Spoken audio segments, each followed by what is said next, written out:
never existed. The God of the Bible, that idiot, never existed. Akona, that bastard, that ashawo, kobo, that idiot, what that idiot, and he can't, that idiot never existed. On here, continuing, unending, why don't you go for fact? Nnamdi Kanu on a prison. Yes, fact.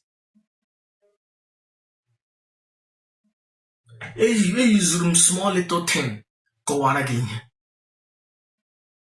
Or 318 Roman generals or Roman current or ex-soldiers or top politicians, soldiers, Bakotaraka, sign a communique. He create a religion. Truth or fact? Fact. And let the religion had created Christianity. Truth or fact? Fact. So Elaine here are drawn an idiot that never existed. Oh, Master Prophet, Ngodi, Homechana Fancha, you are an idiot. Oh, come on, the whole night. I hung a magazine. Oh, Jay would Michael Johnson go the whole night. I hung a magazine. Jay would Bob Marley. How long shall they kill our prophet? When we Jay would go. I hung a magazine. Oh, a light that is inside of you. Activate that energy. You feel something. Oh, toward. I watch him one idiot to a pastor. Watch the congregation here. I want to teach you how to open your third eyes. Oh, Christianity body wrong. Do you remember Mane Kuku third eyes? I said, oh, no, your John, and Hele your third eyes, no, Yandara, no, Yandoshi. The pastor na Kushi congregation how to open a third eyes. In my house here, if you want to open a third eyes, just go in the spirit and pray. What the way you open your third eyes is by vibration. Vibration open the third eyes. You must not say halababa. You can say chineke. You have to groom. You have to yum. You have to focus your energy on your third eyes or on your heart chakra. Then that energy, the energy that is in you, that is here quote unquote God, light, may activate. This yende nunga. That is either in tune with the universe. The universe can now locate wherever you are. On your noble, on your shingame, on your Muslim game, on your the best religion on the world, the only best religion on the world is Buddhism.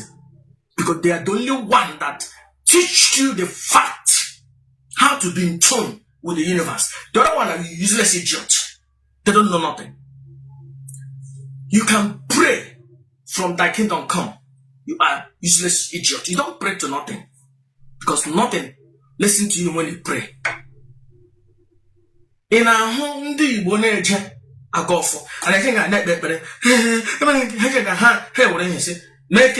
Make it. And you put upon. Let's send a message to something. And something is there to hear.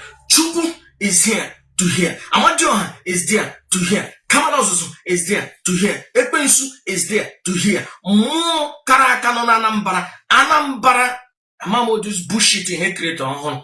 Yemma one number. Hemma one number nemo. Those bullshit he created. I don't know. I don't care. I have no respect for them. Yijena Oda number. More nini hangwane. Powerful. Kaja. Jewel kai jenga boy more heavily sagoku. Or that bastard no nelly be. Na iberibe na puna ne boy or guardia because those idiots never existed. Those idiots never existed. ndị Igbo ekelere m nnu. A sị m agagwa onye akpara akpa n'ala na-akpara ya akpa ụmụnne ala wee so ha ala efuone. Ndị Igbo ala efuone, ala efuone, ala na-agba aghara aghara maka ekpukpere arụ erie n'ụbụrụ ụmụnna anyị. Ndị chief anyị alụcha na Catholic Church awụcha ha night. Ndị gọvanọ anyị awụcha na Catholic Church awụcha ha night. Ndị traditional prime minister anyị nwere awụcha ha Catholic Church awụcha ha night. Alefuone, alefuone. Oge ruo ne mgbo ala Igbo any man si ya wụ onye eze, I don't care. You were a Christian again chigeze. Ele reason ị ga-eji wụrụ gị onye isi na-achị obodo. Kasi in the morning get na Catholic Church general bullshit. Ị anaghị oriri. Chineke alefuone, alefuone. Chukwu awụ ya kere ụwa. Chukwu awụ ya nwe ụwa. Chukwu awụ ya na-achị ụwa. Chukwu na-achị naanị ndị Igbo. Chukwu kere naanị ndị Igbo. Chukwu nọ na geographic place a na-akpọ ala Igbo. Chukwu na-apụ apụ na-abata abata. Onye Igbo ọbụla, nwoke ọbụla, nwaanyị ọbụla onye Igbo ọmụrụ eji mmiri onye Igbo mụọ. Ebe ọbụla ị na-ekwu okwu, Chukwu ga-anụ gị, ga-ege gị ntị, mee ihe ọbụla gị na ya kwuru. Because Chukwu ụwa ekere ọrụ eke. Mmụọ dị n'iche iche. Ije na village gị, otu village gị ji nga ọbụla border gị ancient border village nọ, ọ nga mmụọ n'ebe ahụ ike gwụrụ. Enwere mmụọ na-apụ apụ, ihe ọwụwụ naanị ọ na-achị ndị nọ na that village gị. Otu ọ dị, kpee na ha, sọpụrụ ha, nye ha ke ha na-eri, kwụma aka gị ọtọ, sọpụrụ ala, kpee na ala, kpee na Chukwu, sọpụrụ Chukwu. Ofe rụrụ arụ ezuoli ji ọtụrụ ka gị, zuoli ji ọtụrụ ka gị nri. But gị na-esogharị and bastard onye ọcha, an idiot that never existed. It shows that you are an idiot.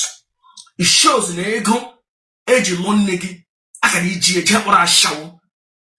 It shows na ego eji lụọ nne gị akara iwere eji ga-atọ ụwa ṅụọ mmanya. It shows na ego eji lụọ nne gị wee west. Ego eji lụọ nne gị nwụta na idiot reka gị. In this time of Nnamdi Ezebiro, in this time of the Supreme Commander, in this time of the Awakened One, na-akụziri gị ihe idiot reka gị. Ị karụba jee were ihe m jiri gị jee study anya, jee study anya ma wee eziokwu. Ị gara school, ị nwere degrees, ị na-asụ bekee, were ya study anya, gaa study ya. You are an idiot. I gotta make this man. I'm done here. I don't happen. But God not want me idiot because you are an idiot. Maka iwu idiot onye eji mata na ọ gị ka mkpọ gị idiot. In fact, ọ gị ka m na-ekwu, you are an idiot. Yele ihe ị ga-eme gịnị? Ị ga-akpọ Chukwu. Eji m ọfọ Chukwu. Ị ga-eje na mmiri, eji m ọfọ mmiri. Eleghị ị ga-eme. Ị ga-akpọ ekwensu. Ekwensu ga-akụgbu gị n'onwe gị. Anyị idiot dị ka gị, mmụọ n'ala nna gị ga-akụgbu gị. Mara na ị na-agba ha nkwụ. Ị na-agba ha nkwụ. Chineke, ala Igbo ga-adị ka echi. Chukwu na-achị Igbo. Chukwu na-achị ala Igbo. Ekpe m na Chukwu.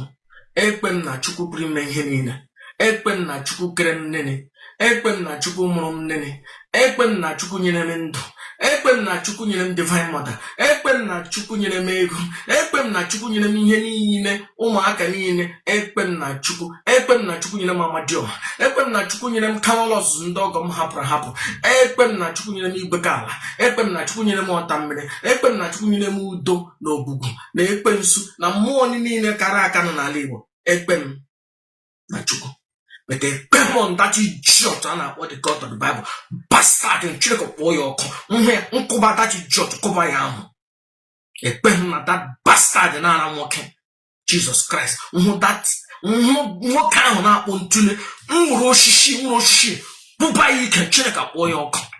Ekweghị na that ashawo kobo apụna ahụ akpọrọ na labara n'eluigwe na ga-erigo n'eluigwe why die n'elu ụwa mere nhụ that apụna nwaanyị ahụ dọrọ akwa ya dọpụta ya ka anyị hụ otu ọ dị, ka anyị hụ ara ya tara ata na ike ya tara ata. Chineke akpọ ya ọkụ. Mmadụ atọ never walked on this planet Earth, never existed. Disregard them. They have no power. Whatever they taught you, disregard them. Master Prophet, should we disregard 10 commandments? You are an idiot. You see, you are an idiot. 10 commandments were principle and you went before Habia. Actually, I don't want to go to Egypt. Ndi wa mana chukwu na akwe na ala na asopra ala before those idiots have been alive.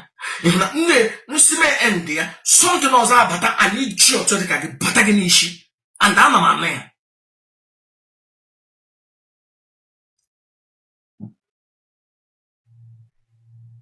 Ndị Igbo 50 years ago, ugbu a ala mebie, ugbu a ala efuo.